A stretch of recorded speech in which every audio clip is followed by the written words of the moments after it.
Oakwood, glad to have you here today. We want to try to start something new, and it's just to talk a little bit about some things that are going on, and one of those things is tribes. Today, have Jessica Scoy with me, and going to talk about tribes. So it's good to have you with us, Jessica. These pews, made of a fine wood.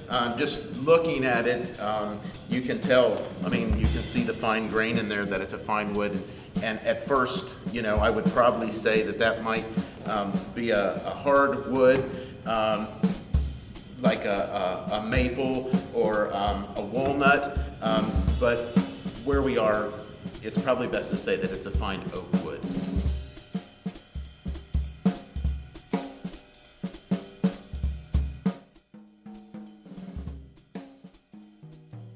No. I can tell you a fun fact about baseball. Tell me.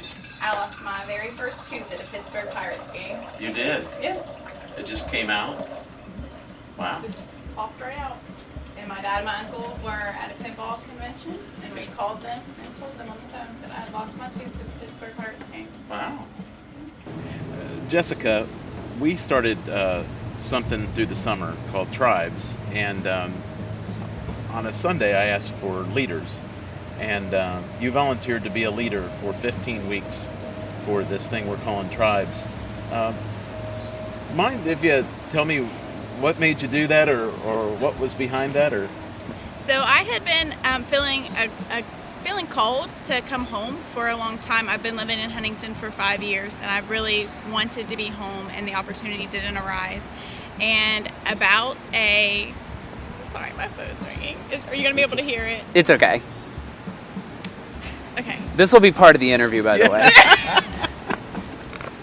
Okay. Can I just start over? So for a long time, I had been feeling called to come home. I've been living in Huntington for 5 years for school, and I've never felt like that was really my home, and I've always felt like this has been my home, but the things in my life didn't line up for me to come home. And so about 2 weeks before you made the announcement about Tribes, I was in church, and I was sitting in the service, in the first church service I'd been able to attend in 10 months, and I felt this calm come over my body, and I just felt peace, and I knew that was God telling me that I needed to be home, and that I needed to be here at Oakwood. And I made that decision that day that I was going to quit my jobs, find a full-time teaching job, and come home. And so part of that was that I wanted to be active in church. I didn't want to just come on Sundays, get the message, and then wait until the next Sunday. But I wasn't exactly sure how I wanted to be active or what I wanted to be part of. And so I had been praying on that for 2 or 3 weeks. And when you made the announcement about it, I was like, this is it. Like, this is what I need to be doing. This is what I want to do. It sounded like a great opportunity, and I was just excited. It was just one of those pieces that fell into place for me. is there anything in that 5 weeks in that first group that you've done? Is there anything that sticks out, or anything that is important or valuable, or something special that's happened in that time at all? So I think that I had a really unique experience being a leader because I'm young, and I think at first that I felt a little bit of doubt of, well, how can people who have all this wisdom and all of this experience that are older than me, how can they look at me as a leader?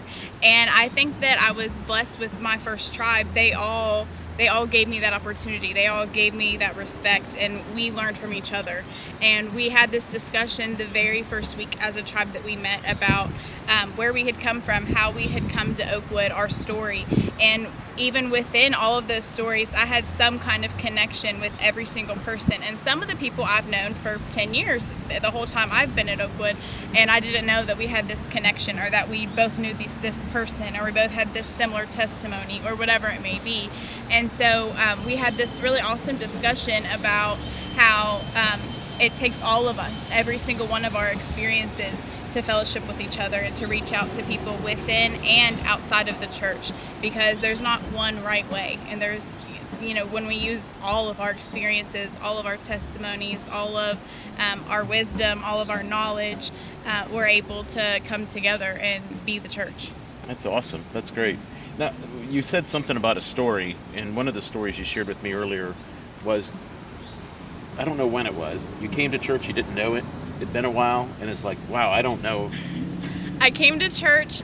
I think that it was. I think it was the Easter cantata, if I'm remembering correctly, about 2 years ago, maybe.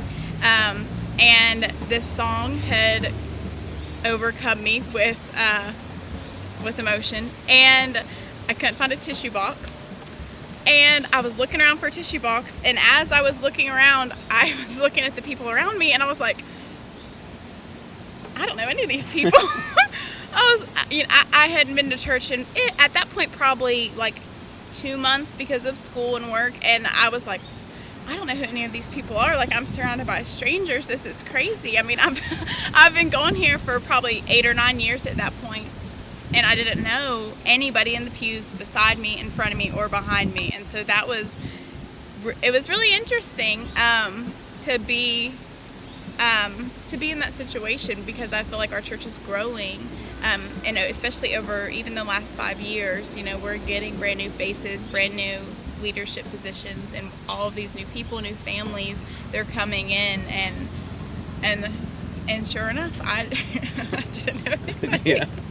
And now you're back here in it, meeting and being reintroduced. Yes, and So, I think that's what I love about Tribes is you get to build those relationships brand new, but you also get to rekindle those relationships, or people that you've known for the whole time you've went to Oakwood. You may have never had that type of conversation with them, or you've never just had a conversation that led to a certain thing that Tribes can lead you to. You're just like, oh, I had no clue that we went to the same college. Right. I had no clue that you went to this church that I grew up in, or whatever it may be. And so you get that chance to meet people, to meet new people, and to build relationships with people you've already known, and to build those relationships for people that will pray for you and encourage you when you need it, and give you the opportunity to do that for them as well. that's great. You do 5 weeks at a time, 3 sets of 5. You're finishing up this 5, and you're going into a new set of 5. So people have a chance to jump back in, stay in, however the mix is. What would be the encouragement for someone that maybe didn't get in the first week? Now we're in the middle. What would be the encouragement for someone that's you coming back, or someone that's been here a while? What would be the encouragement for that? I think that it's 1 hour a week, sometimes 2 hours, which for some people that might be like, oh, that's a long time. But once you're in it, it's not enough time. Right. You want to keep meeting with these people. You're like, oh, how is the 5 weeks already over? Yeah. We haven't even got to do this, or this. And so you do build those relationships. And I think that if you want an hour to fellowship, or you want an hour to build relationships, or you want an hour a week where someone will pray with you, or where you get to pray, or if you want to step outside of your comfort zone. For some people, this would be outside of their comfort zone, and I think that is a really unique opportunity. Whether this is your first Sunday here, or whether you've been coming for 30 years, I think that every single person has a unique story that they can bring to every single tribe. And even when the weeks switch, you get to retell your story, and you might hear 10 brand new stories, or you might hear the same story told from a different point of view, or and so you get to build these meaningful, hopefully lifelong relationships with people. What does it mean to share your story? What does that mean? And I'm going to ask you 2 questions with that, but what does it mean to share your story? So I think within, a lot of people have a testimony. And I think that I have lots of testimonies. I think that I have testimonies about different parts of my life. Right. I have a testimony about when I was in middle school, and I have a high school testimony, and I have a college testimony, and I have a mission trip testimony, and I have a church family testimony, and I have a coming home from college testimony. And so I think that every single piece of those, they come together to kind of tell the story of how God has moved in my life, and how my life was before I felt or noticed God moving in my life, and how I have changed, and how I've grown, and how I continue to grow every single day with God. And so I think that telling my story of how I got to Oakwood, how I became a Christian, how I was introduced into the church, how I was raised in the church, how I got away from the church, how I came back to the church. You know, all of these things, they give me this unique perspective of how God has worked in my life, but your story is different than mine. And so we can learn from each other, and we can get an opportunity to share things that maybe we went years not feeling comfortable sharing. You know, you may have been holding in this story for years, and you finally get the opportunity to share it because you feel comfortable enough and you feel secure enough and safe enough to share that story with someone. And I think that that's an experience I had at Oakwood. And so I think that whenever you get to build these relationships with people, you get to share your story.